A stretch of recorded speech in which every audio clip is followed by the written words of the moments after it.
ونستعينه ونستغفره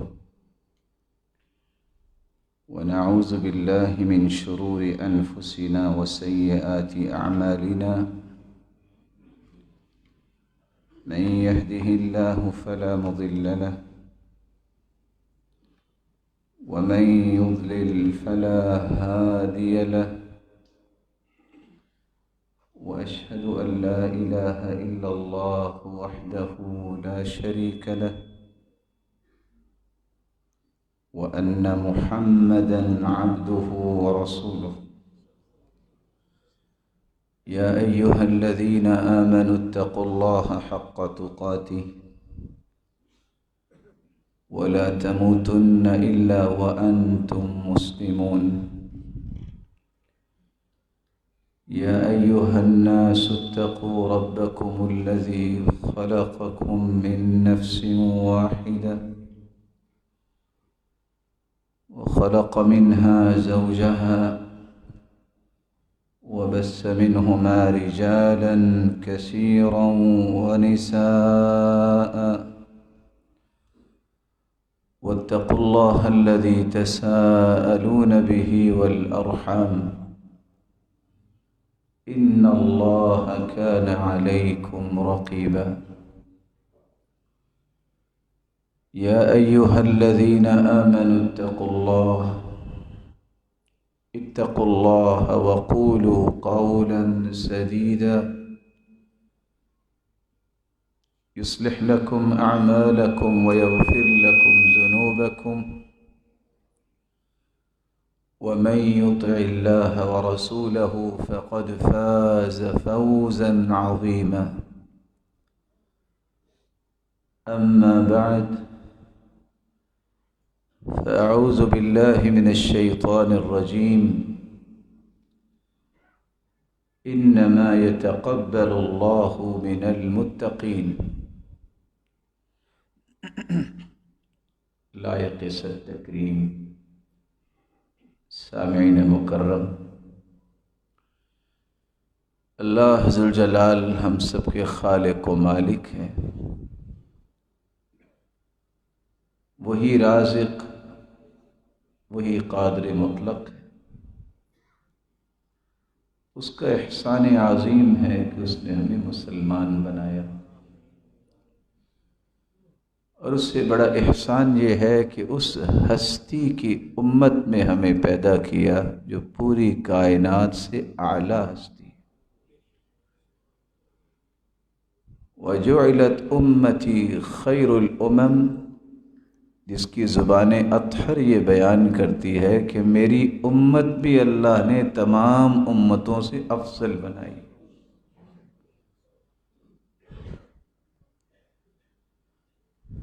مالک الملک نے جو اپنے بندوں کو حکم دیے ہیں، جن عبادات اور جن اعمال کو بجا لانے کا حکم دیا ہے، اگر تو وہ قبول ہو جائیں تو اس سے بڑی خوش نصیبی کوئی نہیں، لیکن اگر وہ قبول نہ ہو تو اس سے بڑا دنیا اور آخرت میں کوئی خسارہ بھی نہیں۔ اس لیے ہر وقت اس بات کی تڑپ، توجہ دل میں پیدا رہنی چاہیے، یا اللہ میرا عمل قبول ہو جائے۔ تھوڑا عمل بھی اگر قبول ہو گیا تو نجات کے لیے کافی ہو جائے، لیکن بہت سارا عمل کرنے کے باوجود بھی اگر شرف قبولیت سے نہ نوازا گیا تو میرے معزز، میرے مکرم، یہ بہت بڑا خسارہ ہو جائے۔ سلف صالحین کو بڑا یہ فکر رہتا تھا۔ فضالہ بن عبید کہتے ہیں لَأَنْ أَعْلَمُ أَنَّ اللَّهَ تَقَبَّلَ مِنِّي مِثْقَالَ حَبَّةٍ مِّنْ خَرْدَلٍ أَحَبُّ إِلَيَّ مِنَ الدُّنْيَا وَمَا فِيهَا۔ اگر مجھے پتہ چل جائے کہ میرا تھوڑا سا عمل رائی کے دانے کے برابر میرا عمل اللہ نے قبول کر لیا ہے۔ دنیا اگر مجھے ساری مل جائے، جتنی دنیا ہے، تو مجھے اتنی خوشی نہیں ہوگی جتنی اس عمل کی قبولیت کی خوشی ہوگی۔ اور عبداللہ بن مسعود رضی اللہ تعالیٰ عنہ فرمایا کرتے تھے، لَأَنْ أَكُونَ أَعْلَمَ أَنَّ اللَّهَ تَقَبَّلَ مِنِّي عَمَلًا أَحَبُّ إِلَيَّ مِنْ أَنْ يَكُونَ لِيَ مِلْءُ الْأَرْضِ ذَهَبًا۔ جتنی زمین ہے، اگر ساری زمین سونے کی بھر جائے اور مجھے مل جائے، مجھے اتنی خوشی نہیں ہوگی جتنی مجھے اس بات پہ خوشی ہوگی میں نے یہ عمل کیا تھا فلاں اور اللہ نے قبول کر لیا۔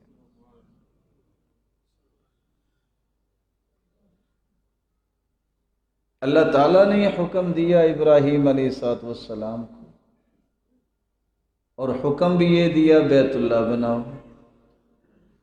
بنانے والے بھی ابراہیم اور اسماعیل، بنایا بھی اللہ کا ہی گھر ہے، پھر بھی دعا یہ کرتے ہیں، ربنا تقبل منا، یا اللہ قبول کر لینا۔ شیخ ابن باز رحمۃ اللہ علیہ اس آیت کی تفسیر کرتے رو پڑے۔ شاگردوں نے پوچھا کیا ہوا؟ کہتے ہیں کیا بتاؤں، امر مخصوص لعبد مخصوص بعمل مخصوص فی مکان مخصوص۔ حکم بھی اللہ کا، اور حکم جس کو دیا گیا وہ بھی خلیل اللہ، اور خاص جگہ کی تعمیر بیت اللہ، اور پھر بھی قبولیت کے بارے میں اتنی تڑپ اور شوق اور خوف کہ اللہ اس کو قبول کر لے۔ اللہ ہماری عبادتوں کو بھی قبول فرمائے۔ کیسے میری اور آپ کی عبادت قبول ہوگی؟ کیسے اعمال قبول ہوں گے؟ کیسے نیکیاں قبول ہوں گی؟ اعمال کی قبولیت کے لیے دو شرطیں ہیں۔ جو عمل اللہ کی رضا کے لیے کیا جائے وہ اللہ کے ہاں قبول ہوتا ہے۔ ان اللہ لا يقبل من العمل الا ما كان له خالصا وابتغي به وجهه۔ اللہ ذو الجلال صرف اس عمل کو قبول کرتے ہیں جو خالص اس کی رضا کے لیے کیا ہے۔ کوئی واہ واہ، کوئی ریاکاری، کوئی دکھاوا، کوئی لوگوں کی خوشنودی مقصود نہ ہو، مقصود صرف ہو میرے مالک تو راضی ہو جا۔ اگر اللہ عز و جلال کے ساتھ کسی اور کی رضا کو بھی چاہا تو میرے رب کی غیرت کو آپ جانتے ہیں۔ یہاں تو 1% جو ہے نا، 1% پروفٹ کو چھوڑتا نہیں، 1%۔ اگر 99% آپ اللہ کے لیے کر رہے ہیں اور 1% یہ بھی ہے چلو شہرت بھی ہو جائے، قیامت کو اللہ فرمائیں گے ترکتہ والشرک، یہ 99 بھی میں چھوڑتا ہوں، جاؤ جس کے لیے کیا ہے اس سے جا کے اس کا اجر لے لو۔ اللہ تعالیٰ کی غیرت کو نہیں للکارنا چاہیے۔ ہر وقت اس بات کی کوشش کریں یا اللہ ریاکاری سے ہمیں ہر وقت بچائے رکھے۔ اس لیے جو لفظ بولے ہیں نا کہ ریاکاری بندے کے دل میں ایسے چلتی ہے دبیب النمل، جیسے چونٹی جو ہے وہ پتھر پہ چلے تو آواز آتی، ایسے ریاکاری چلتی۔ اس لیے سیدنا عمر رضی اللہ تعالیٰ عنہ یہ دعا کیا کرتے تھے، اللہم اجعل عملی کلہ صالحا واجعلہ لوجہک خالصا ولا تجعل فیہ لأحد نصیبا۔ اللہ اس عمل کو اپنے لیے خاص کر لے اور میرے سارے اعمال کو صالح اعمال بنا، کسی کا بھی اس میں حصہ نہ رکھنا۔ عمل کی قبولیت کے لیے دوسری شرط یہ ہے، جب تک رسول اللہ صلی اللہ علیہ وسلم کے طریقے کے مطابق عمل نہیں ہوگا، وہ عمل کبھی بھی قبول نہیں ہوگا۔ روایت آپ نے سنی ہے، من عمل عملا لیس علیہ امرنا فہو رد۔ رسول اکرم صلی اللہ علیہ وسلم نے فرمایا، کوئی بھی انسان کتنا بھی بڑا عمل کر لے، اگر وہ رسول اللہ صلی اللہ علیہ وسلم کے طریقے اور سلیقے کے مطابق نہیں ہے تو وہ قابل قبول نہیں ہے۔ فَهُوَ رَدٌّ أَيْ مَرْدُودٌ، وہ مردود ہے اللہ کے ہاں، اس کی کوئی قیمت نہیں۔ راز کیا ہے؟ اس راز کو سمجھیے اور اپنے بھائیوں کو سمجھائیے، دیانتداری سے بتائیے۔ جب سے کائنات بنی، آدم علیہ السلام سے لے کر آج تک، اللہ کے رسول صلی اللہ علیہ وسلم جیسی ہستی دنیا میں آئی؟ جب اس جیسی ہستی اللہ نے پیدا ہی نہیں کی، وہ مخلوق میں سے ذات کے اعتبار سے بھی بے مثال ہیں اور اپنی ہر بات کے اعتبار سے بھی بے مثال ہیں۔ جو اس ہستی کا طریقہ عبادت ہے، جو اس ہستی کا سلیقہ عبادت ہے، اس جیسا طریقہ کسی اور کا ہو سکتا ہے؟ اسی اللہ تعالیٰ نے قیامت کو سوال ہی دو کرنے ہیں، من تعبد و کیف تعبد۔ دلائل کی روشنی میں دو لفظ میں نے بولے ہیں۔ سوال یہی ہونا، اچھا عبادت کس کی اور عبادت کیسے کی؟ پوجنا ہے تو اللہ تعالیٰ کو، اور پوجنے کا طریقہ پوچھنا ہے تو محمد مصطفیٰ سے۔ فضیل ابن عیاض رحمہ اللہ اس لیے اس آیت کی تفسیر کیا کرتے، الذی خلق الموت والحیات لیبلوکم ایکم احسن عملا۔ اللہ نے موت و حیات کا سلسلہ بنایا اس لیے ہے آزمانے کے لیے کون احسن عمل کرتا ہے، ایکسیلنس کے درجے پہ جا کے۔ اور احسن عمل ہوتا کیا ہے؟ اخلصہ و اصوبہ، خلوص نیت سے کیا جائے اور رسول اللہ صلی اللہ علیہ وسلم کے طریقے کے مطابق کیا جائے۔ یہ اصول ہے۔ میں اور آپ 100 سال تک سجدے میں پڑے رہیں، یہ دو باتیں اگر نہ ہوگی تو سجدوں کا کوئی فائدہ نہیں ہے۔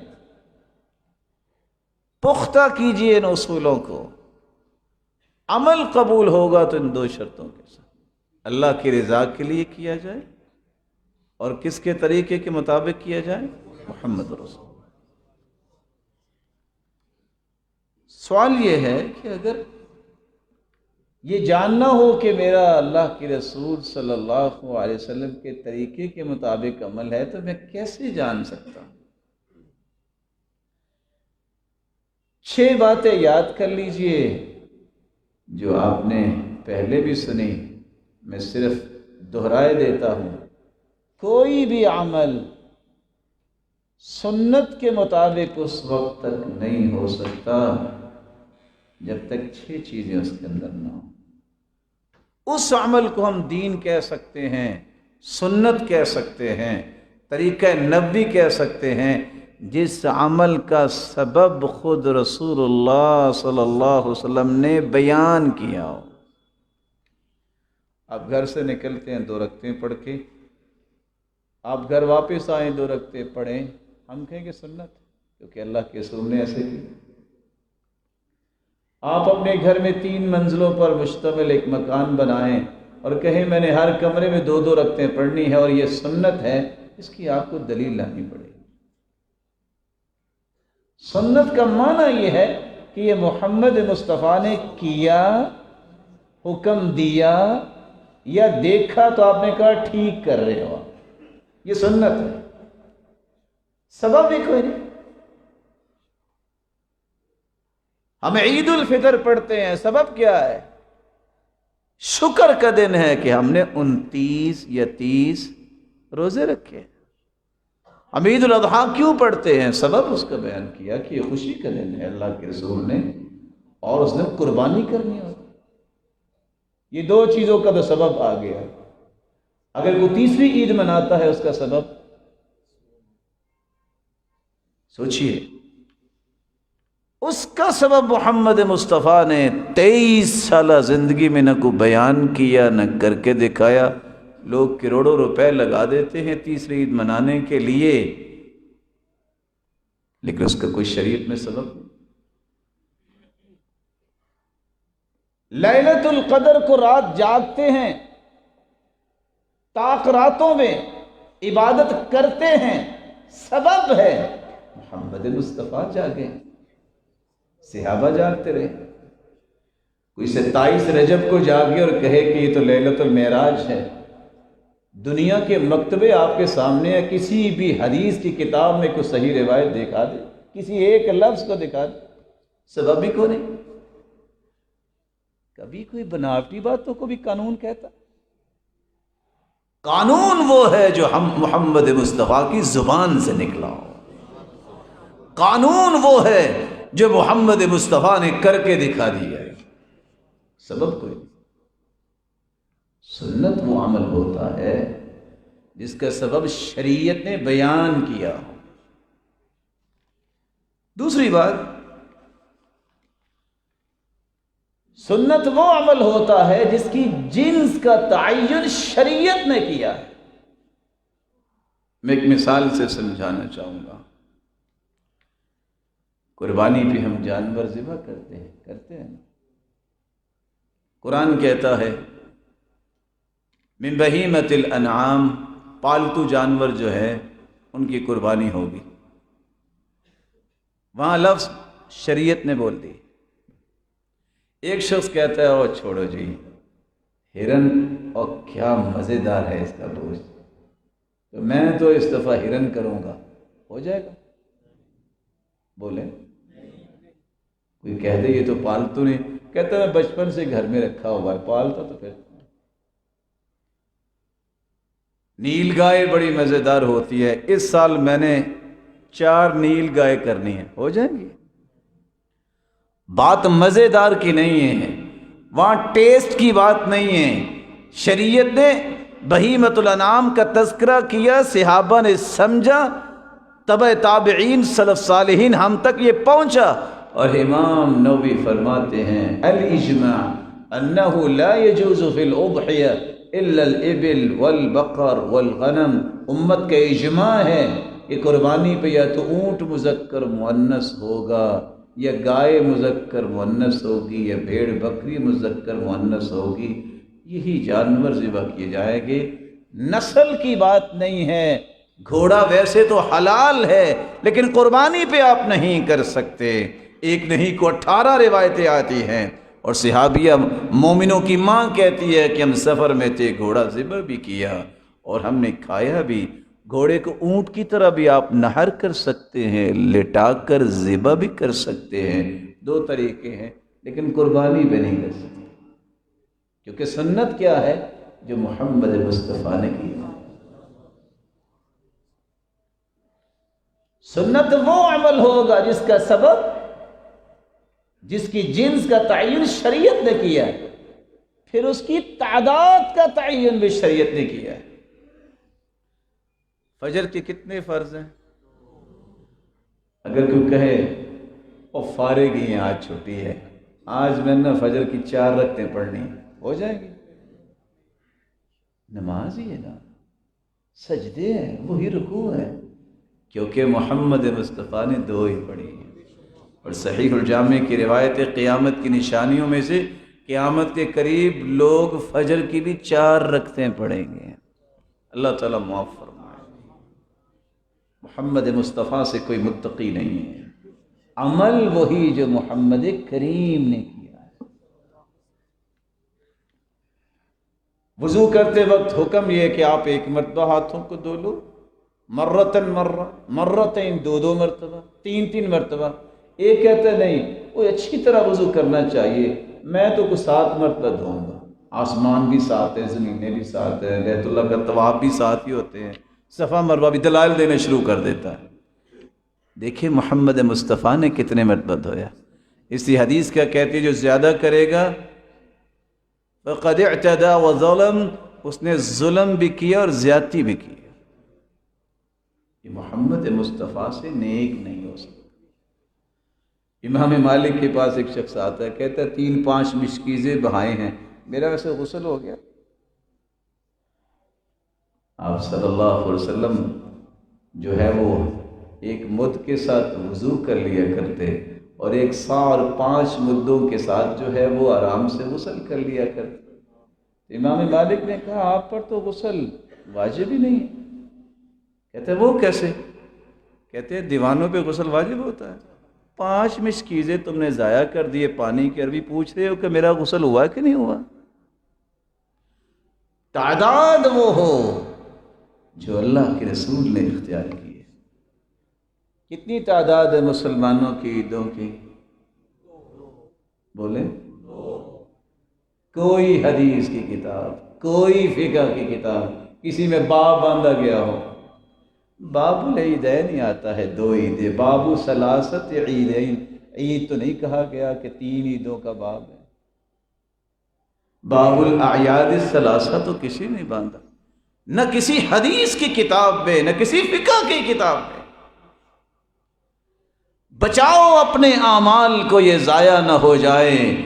ضائع ہونے سے وہ بچ سکتا ہے جو محمد مصطفیٰ کا طریقہ اختیار کرے۔ چوتھی چیز، رسول اکرم صلی اللہ علیہ وسلم نے جو عبادت بیان کی ہے اس کی کیفیت بھی بیان کی ہے۔ وضو آپ سب بھائی کرتے ہیں، اللہ آپ سب کو عزتوں سے نوازے۔ ایک بندہ کہے میں تو بڑا تھکا ہوا ہوں، چلو پہلے پاؤں دھو لیتا ہوں، بعد میں ہاتھ اور چہرہ دھو لوں گا، کام وہی کرتا ہے جو وضو کے، ہو جائے گا وضو سے، کیونکہ کیفیت طے ہے۔ پہلے ہاتھ دھوتے ہیں، نیت بسم اللہ پڑھ کے مسواک بھی کرنا سنت ہے، پہلے ہاتھ دھوتے ہیں، ایک ترتیب ہے، یہ کیفیت طے ہے۔ ایک بندہ کہتا ہے وہ مولانا آپ کو کیا پتا، آج بڑی میٹنگ سی، تھکاوٹ ہو گئی ہے، تو میں پہلے سجدے کر لیتا ہوں، اٹھ کے رکوع کر لوں گا، قیام کر کے سلام پھیر لوں گا، رکعت تو ایسی بن گئی نا، یہی چیز ہے نا، تو پھر کیا ہوا، پہلے سجدہ کر لیتا ہوں، ہو جائے گی نماز۔ یہ ایسا نہیں ہوگا، اس لیے کہ عبادت کی کیفیت محمد مصطفیٰ نے طے کی ہے۔ جو اللہ کی رسول نے کیا ہے مجھے وہ کرنا ہے۔ دنیا کی جملہ کتب حدیث نکالیے، صحیح احادیث کی روشنی میں آپ جب اللہ اکبر کہتے، رفع یدیہ حذو منکبیہ، کندھوں کے برابر لے جاتے، حیال اذنیہ، کانوں کی لو کے برابر لے جاتے، اور صحابہ یرفعون الی صدور، سینے تک بھی اٹھاتے۔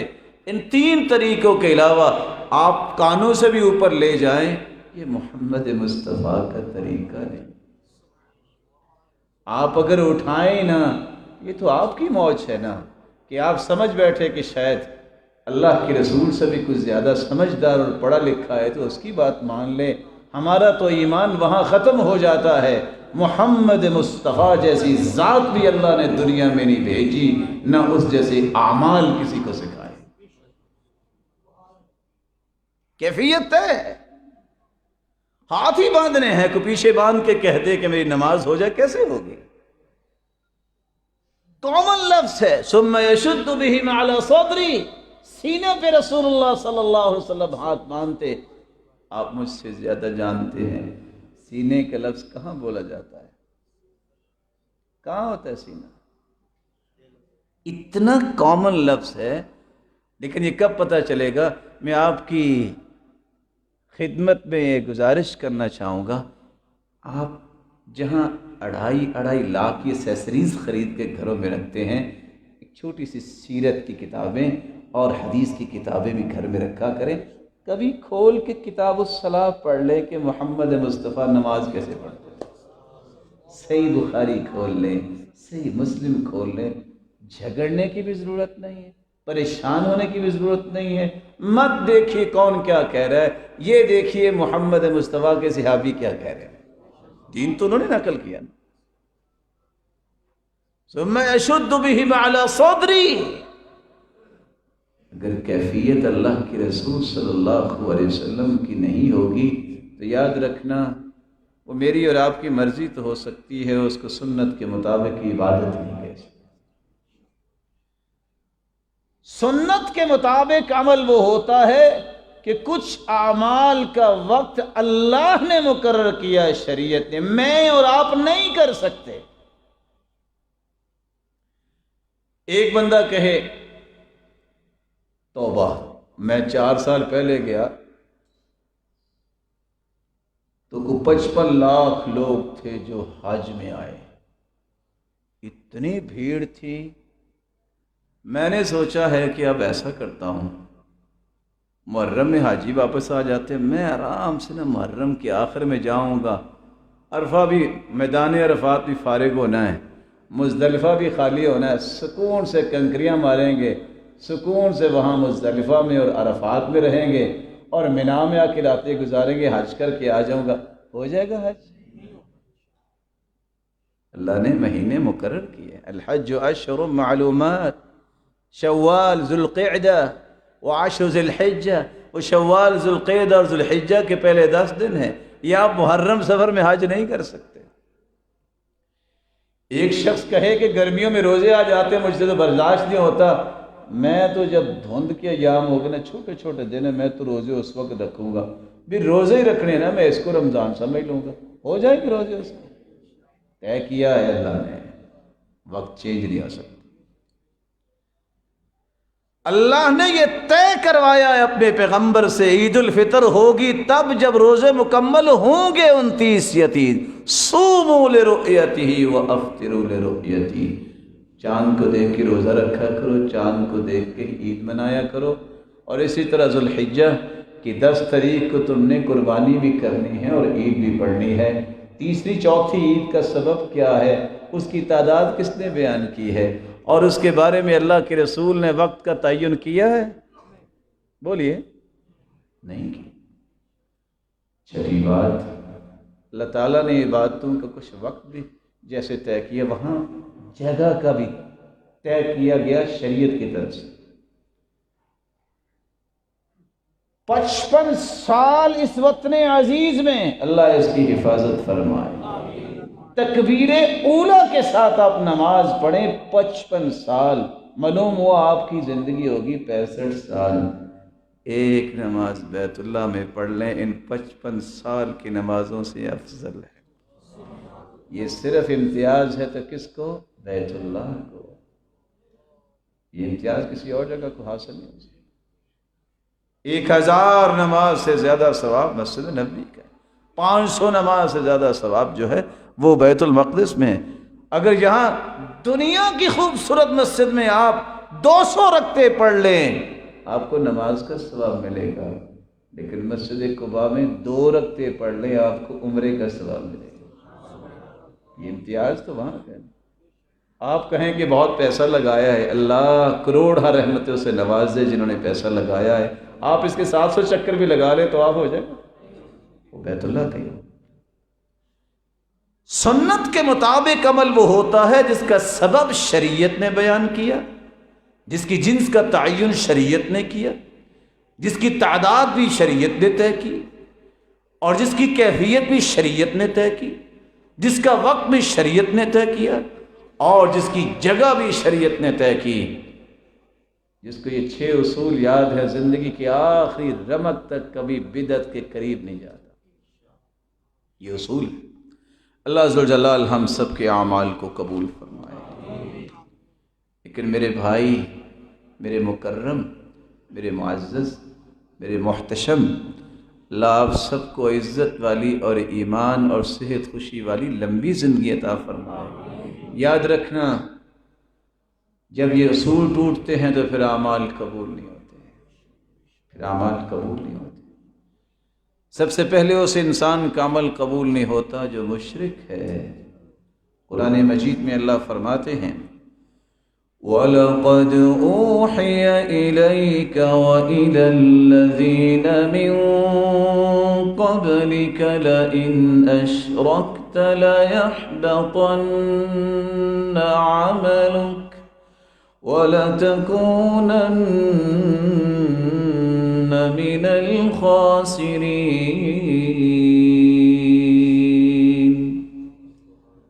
1,24,000 پیغمبروں کے سرتاج محمد رسول اللہ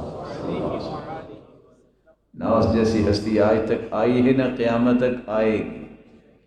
اللہ فرماتے ہیں میرے محبوب اگر آپ بھی شرک کریں تو آپ کی بھی زندگی کے سارے اعمال ضائع ہو جائیں اور آپ بھی خسارہ پانے والوں میں شریک ہو جائیں، شامل۔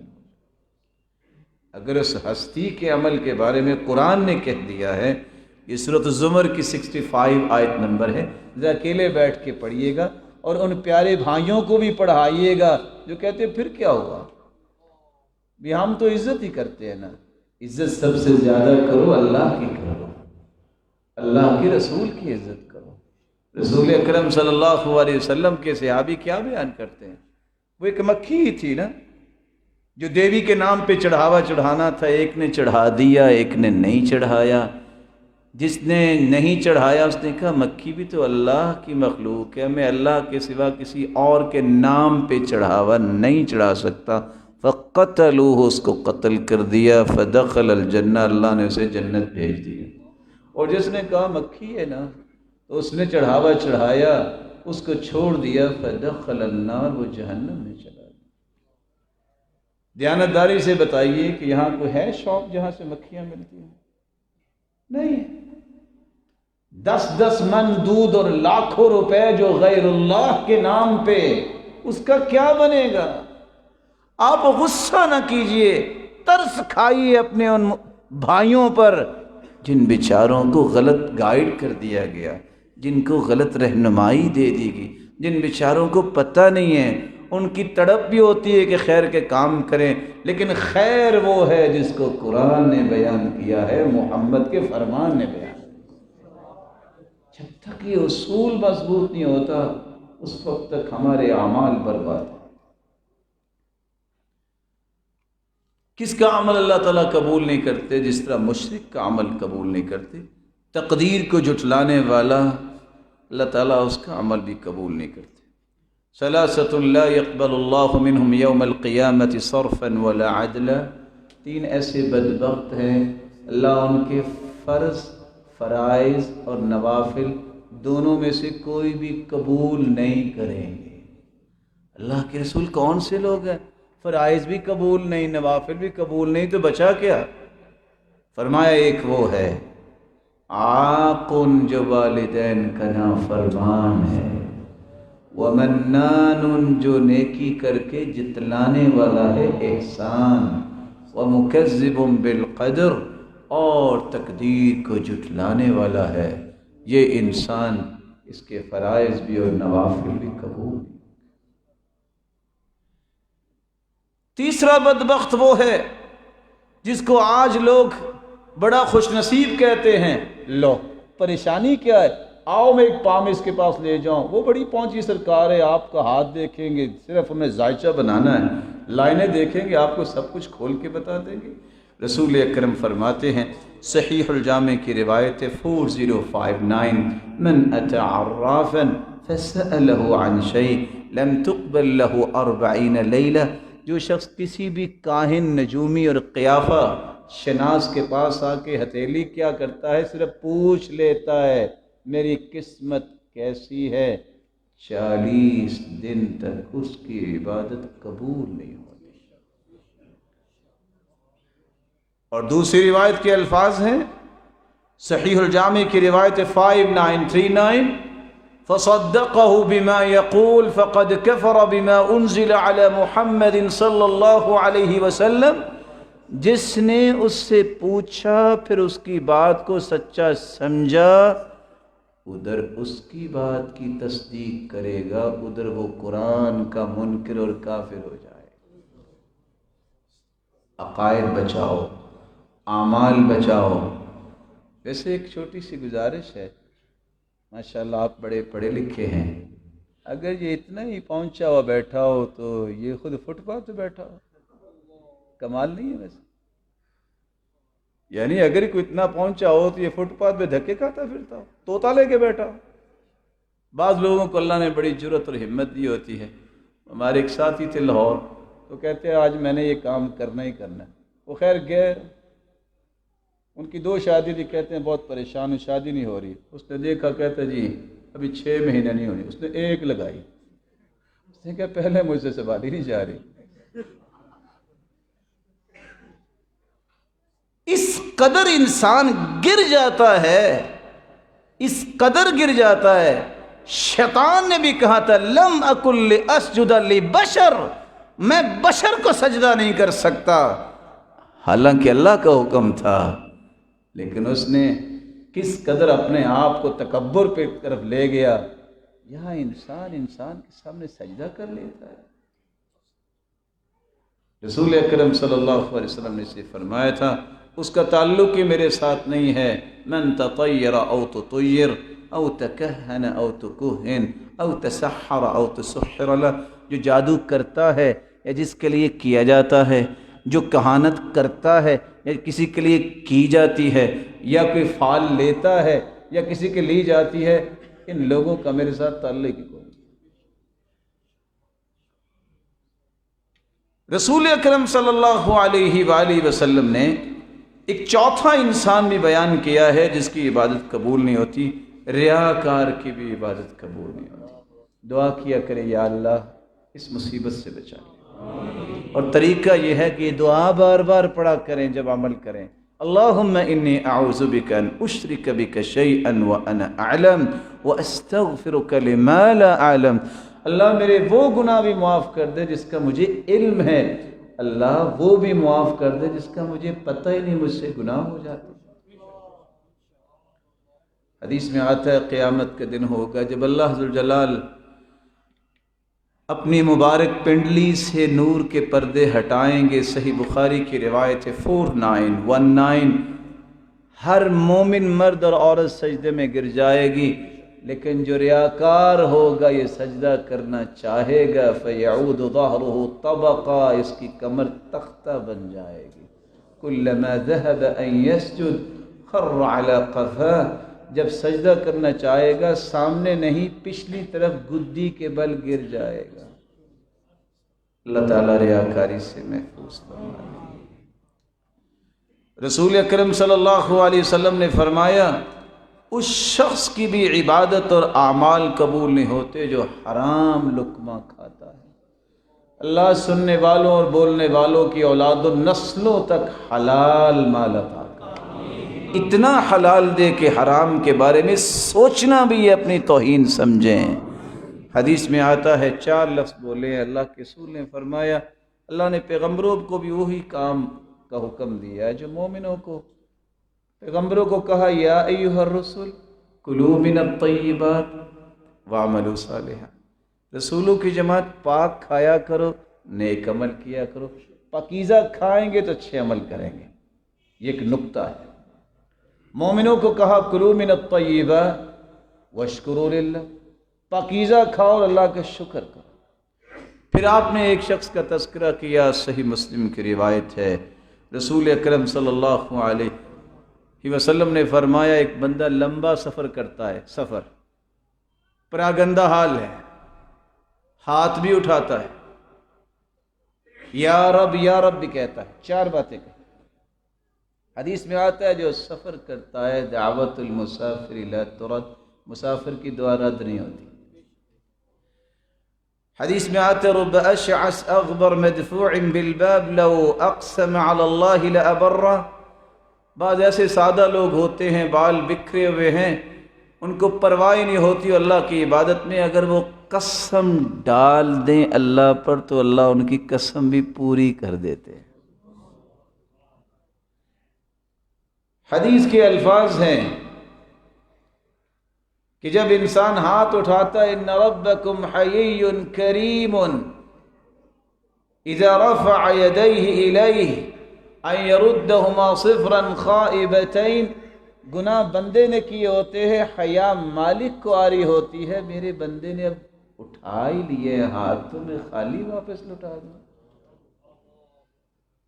حدیث میں آتا ہے یا رب کہتا ہے اللہ، پہلے فرشتوں سے کہتے ہیں دیکھو میرے بندے کی طرف، علم عبدی ان لہ ربا یغفر الذنوب، آج میرے بندے کو یقین ہو گیا کہ اس کا کوئی رب ہے جو اسے معاف کرنے والا ہے۔ پھر اللہ عز و جلال اپنے بندے سے کہتے ہیں اعمل ما شئت فقد غفر لک، میرے بندے جاؤ، جو بھی تو نے کیا تو سچی توبہ لے کے آیا، میں نے تجھے معاف کر دیا۔ اس حدیث میں چاروں کا تذکرہ ہے اور فضائل آپ نے سن لیے، لیکن کیا ہوتا ہے؟ ملبسہ حرام ومشربہ حرام وغذی بالحرام، اس کا لباس بھی حرام کا ہے، غذا بھی حرام کی ہے، کھانا پینا بھی حرام کا ہے، فأنا یستجاب لذلک، اللہ اس کی عبادت کو، اس کی دعا کو کیسے قبول کرے گا؟ کل جسد نبت من سحت فالنار اولا بہ، ایسا جسم جو حرام لقمے سے پلتا ہے اس کے لیے آگ ہی بہتر ہے۔ اللہ ہم سب کو محفوظ فرمائے۔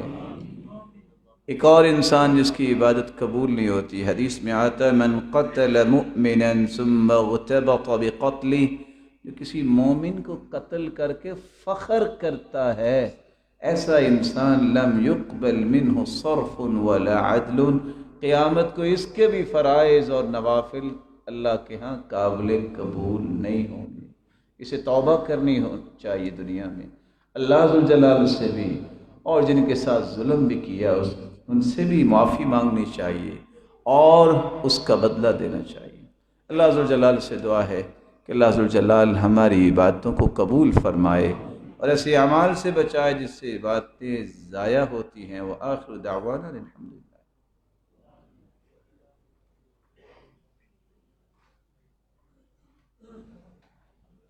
الحمد لله على إحسانه والشكر له على توفيقه وامتنانه، أما بعد، رسول اکرم صلی اللہ علیہ وسلم نے فرمایا ایسا انسان جس کی عبادت قبول نہیں ہوتی، ان میں سے ایک شخص وہ ہے جو شرعی حدود میں رکاوٹ بنتا ہے۔ سنن النسائی کی روایت ہے 4789، آپ صلی اللہ علیہ وسلم نے فرمایا فمن حال بینہ وبینہ فعلیہ لعنۃ اللہ والملائکۃ والناس اجمعین لا يقبل منہ صرف ولا عدل، جو اللہ کی حدود کے نفاذ میں رکاوٹ بنتا ہے اس پر اللہ کی بھی لعنت ہے، فرشتوں کی بھی لعنت ہے، پوری کائنات کی لعنت ہے، اور اس کے فرائض اور اس کے نوافل کو قبول نہیں کیا جائے۔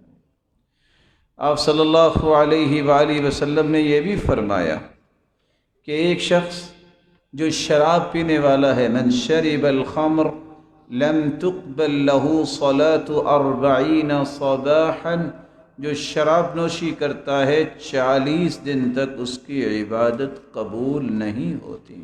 صحیح ترغیب کی روایت ہے 2383، آپ صلی اللہ علیہ وسلم نے فرمایا، ایک دوسری روایت میں اگر وہ اس حالت میں مر جائے شرابی کہ اس کے پیٹ میں شراب ہے، اس کی موت جاہلیت کی موت ہوگی، اور قیامت کے دن جہنمیوں کی پیپ اسے پلائی جائے گی۔ اور اللہ کے رسول نے ایک نہیں 10 چیزوں پہ لعنت کی ہے، شراب پر بھی لعنت، پینے والے پر بھی لعنت، پلانے والے پر بھی لعنت، بنانے والے پر بھی لعنت، بیچنے اور خریدنے والے پر بھی لعنت، اٹھا کے لے جانے والے پر بھی لعنت، اتنی لعنتیں۔ اور آپ نے فرمایا تھا ام الخبائث، شراب ہر خباثت کی جڑ ہے، اللہ امت کو اس سے محفوظ فرمائے۔ بغیر طہارت کے بھی عبادت قبول نہیں ہوتی۔ سلسلہ صحیحہ کی روایت ہے 2774، ایک آدمی کو 100 کوڑے مارنے کا حکم دیا گیا، روتا رہا، ایک کوڑا رہ گیا، جب ایک کوڑا اسے مارا گیا فامتلأ قبلہ نارا، تو اس کی قبر آگ سے بھر گئی۔ کہتا ہے علی ما جلدتمونی، آپ کیوں مجھے مار رہے ہیں؟ جواب ملا انک صلیت صلاة واحدہ بغیر طہور، تم نے ایک نماز بغیر پاکیزگی کے پڑھی تھی۔ وَمَرَرْتَ بِمَظْلُومٍ فَلَمْ تَنْصُرْهُ، تیرے سامنے ظلم ہوتا رہا تو گزر جاتا تو اس کی مدد نہیں کرتا تھا۔ آپ صلی اللہ علیہ وسلم نے یہ بات بھی فرمائی، لا صلاة لمن لم يقرأ بفاتحة الكتاب، جو سورۃ الفاتحہ نہیں پڑھتا اس کی نماز نہیں ہوتی۔ صحیح بخاری کی روایت 756 اور صحیح مسلم کی روایت 872 کہ جو سورۃ الفاتحہ نہیں پڑھتا اس کی نماز نہیں ہوتی۔ صحابہ فجر کی نماز میں تھے، اللہ کے رسول نماز پڑھا رہے ہیں، کہا کون پڑھ رہا تھا پیچھے؟ صحابہ نے کہا اللہ کے رسول ہم پڑھ رہے تھے۔ فرمایا لا تقرأوا الا بأم القرآن، صرف سورۃ الفاتحہ پڑھا کرو، باقی قرات امام کی سنا کرو، سورۃ الفاتحہ پڑھا کرو، کیونکہ اس کے بغیر نماز نہیں ہوتی۔ اللہ عز و جلال ہماری نمازوں کی حفاظت فرمائے۔ رسول اکرم صلی اللہ علیہ وآلہ وسلم نے تو یہاں تک فرما دیا، ان الرجل لیصلی 60 سنہ، سلسلہ صحیحہ کی روایت ہے 2535، ایک آدمی 60 سال نماز پڑھتا ہے۔ کتنے سال؟ اس کا مطلب اس کی عمر تو 70 سال ہوگی نا، کیونکہ 10 سال پہ اس کو مارا جاتا نا اگر نماز نہ پڑھے۔ 60 سال نماز پڑھنے والا، وما تقبل له صلاة، قیامت کا دن ہوگا اس کی ایک بھی نماز قبول نہیں ہوگی۔ اللہ کے پیغمبر کیا ہوا؟ لعلہ یتم الرکوع ولا یتم السجود، شاید کہ وہ رکوع تو مکمل کرتا ہے، سجدہ مکمل نہیں کرتا۔ وَيُتِمُّ السُّجُودُ وَلَا يُتِمُّ الرُّكُوعُ، اگر سجدہ مکمل کرتا ہے تو رکوع مکمل نہیں کرتا۔ آپ صلی اللہ علیہ وسلم رکوع میں جاتے اطمینان کے ساتھ اپنے دونوں ہاتھوں کو کھول کر گھٹنوں کے اوپر کأنہ قابض علیہما، گھٹنوں کے اوپر رکھ کے مضبوطی سے تھام لیتے اور آپ کی پشت اور آپ کا سر مبارک برابر ہوتا۔ یہاں تو معمولی سا جھک کے کہتے رکوع ہو گیا، پھر آپ رکوع سے اٹھ کے کھڑے ہوتے حتی تطمئن قائما، حدیث کہتی ہے مطمئن ہو کے کھڑے ہو جاؤ، تھوڑا سا رکوع سے سر اٹھا کے زمین پر دے مارنا۔ پیارے بھائیوں، اس بھائی سے کبھی پوچھا کریں آپ کس کے لیے نماز پڑھ رہے ہیں؟ اللہ کے رسول نے تو یہ نہیں پڑھی۔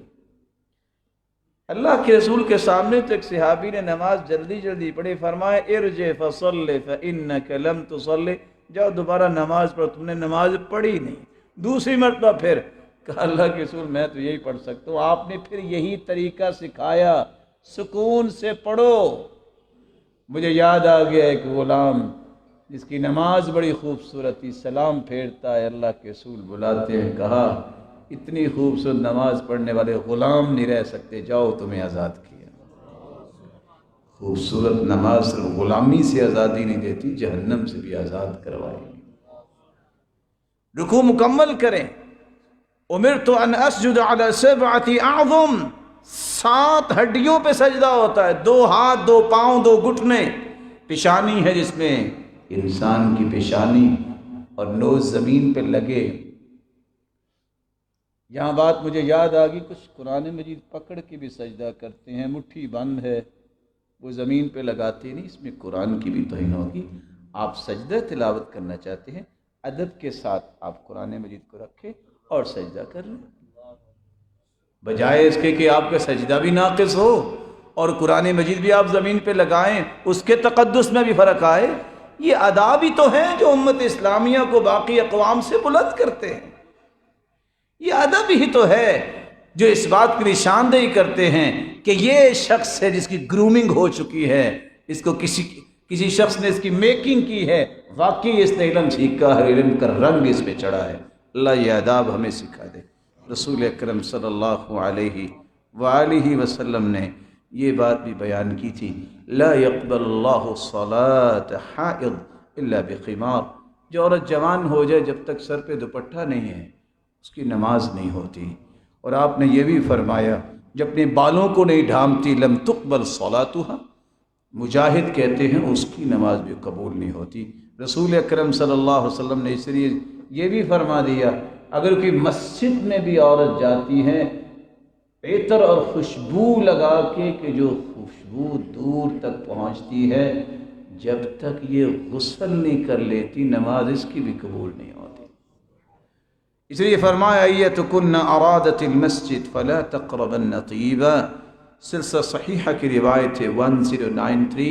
اے عورتوں کی جماعت، اے عورتوں تم میں سے کوئی مسجد میں جانا چاہے تو خوشبو لگا کے نہ جایا کرو، حتی تغتسل لم تقبل لها صلاة، مشکات المصابیح کی روایت ہے جب تک یہ غسل نہیں کر لیتی اس کا یہ نماز یا عبادت اللہ کے ہاں قابل قبول نہیں ہے۔ خامند کی نافرمانی کرنے والی، حدیث کے الفاظ ہے ثلاثۃ لا تجاوز صلاتهم آذانهم، تین ایسے لوگ ہیں کہ ان کی نماز قبول ہونا تو دور کی بات کانوں سے بھی اوپر نہیں جاتی۔ کون سے لوگ؟ العبد العابق حتی یرجع، غلام مالک کی اجازت کے بغیر دوڑ گیا ہے، وہ جا کے تہجدیں بھی پڑھے گا، کانوں سے اوپر نہیں جانی، اسے واپس آنا ہو۔ وَامْرَأَةٌ بَاتَتْ وَزَوْجُهَا عَلَيْهَا سَاخِطٌ، ایسی عورت جو اپنے خامند کو ناراض کر کے رات گزارتی ہے، اس کی نماز بھی کانوں سے اوپر نہیں جاتی۔ وَإِمَامُ قَوْمٍ وَهُمْ لَهُ كَارِهُونَ، اور ایسا انسان جو لوگوں کو نماز تو پڑھاتا ہے لیکن لوگ اس کی امامت پہ خوش نہیں ہے، پسند نہیں کرتے، شرط یہ ہے کہ کچھ شرعی سبب ہو، ویسے مزاج کی بات نہ ہو۔ ایسا انسان اگر کسی سبب کی وجہ سے لوگ اسے پسند نہیں کرتے تو ایسے انسان کی نماز بھی کانوں سے اوپر نہیں جاتی۔ اور صحیح الترغیب کی روایت بھی سننے والی ہے 485، فرمایا وَرَجُلٌ صَلَّى عَلَى جَنَازَةٍ وَلَمْ يُؤْمَرْ، ایسے انسان کی نماز بھی کانوں سے اوپر نہیں جاتی جس کو کہا نہیں گیا کہ تم جنازہ پڑھاؤ، وہ جنازہ پڑھاتا ہے، کہتا ہے میں ہی پڑھاؤں گا۔ ضد کیا ہے؟ یہ مسلمان کہا کہ آپ پڑھا دیں، آپ پڑھا دیں، کوئی پڑھا دے، دعا اخلاص سے کر دے، اللہ اس کی بخشش فرما دے، اللہ اس کے درجات بلند فرما دے۔ یہ کوئی کریڈٹ لینے والی تو بات نہیں ہے کہ اس پہ کوئی جھگڑا کیا جائے کہ میں پڑھاؤں گا، فلاں پڑھاؤں گا۔ کسی عام مسلمان جو کلمہ گو ہے، عقیدے والا ہے، اس کے پیچھے ہم سب کی نماز ہو جاتی ہے، کوئی حرج نہیں ہے۔ اگر علم والا بھی یہ سوچے کہ نہیں ایسے نہیں، ایسے ہوگا تو پڑھوں گا، تو پھر علم کا رنگ تو نہ ہوا۔ علم کا رنگ یہ ہے میرا یہ پیارا بھائی پڑھائے گا، میں اس کے پیچھے بھی پڑھوں گا، میرا یہ پیارا بھائی پڑھائے گا، یہ بھی مسلمان ہے، میں اس کے پیچھے بھی پڑھوں گا۔ ہو سکتا ہے یہ دونوں مجھ سے 1 نہیں 10 گنے نہیں 100 گنے نیک ہوں، یہ تو میرا رب جانتا ہے۔ میں کیوں اس طرح اپنی سوچ بنائے بیٹھا ہوں کہ مجھ سے بڑا کو نیک نہیں، اللہ ذوالجلال نے ایسے نیک بندے دنیا میں رکھے، ہم نے کبھی ان سے ملاقات نہیں کی ہوگی، اللہ کے بڑے بڑے نیک بندے ہیں۔ امام بغوی کہا کرتے تھے تقوی کی تعریفیں تو لوگ بہت کرتے ہیں، تقوی ایک یہ بھی ہے، اس وقت تک انسان صحیح متقی نہیں بنتا جب تک دوسرے کو اپنے سے اچھا نہیں سمجھتا۔ اللہ ایسا تقوی بھی ہمیں نصیب فرمائے۔ الہ العالمین جتنے یہ روشن چہرے بیٹھے ہیں سب کو اپنی رحمت نصیب فرما، سب کی عبادتوں کو قبول فرما۔ جس طرح تیرے گھر میں جمع ہے ان کو جنت الفردوس میں اپنے محبوب کے ساتھ جمع فرما اور اپنے دیدار کا مستحق بنا۔ وآخر دعوانا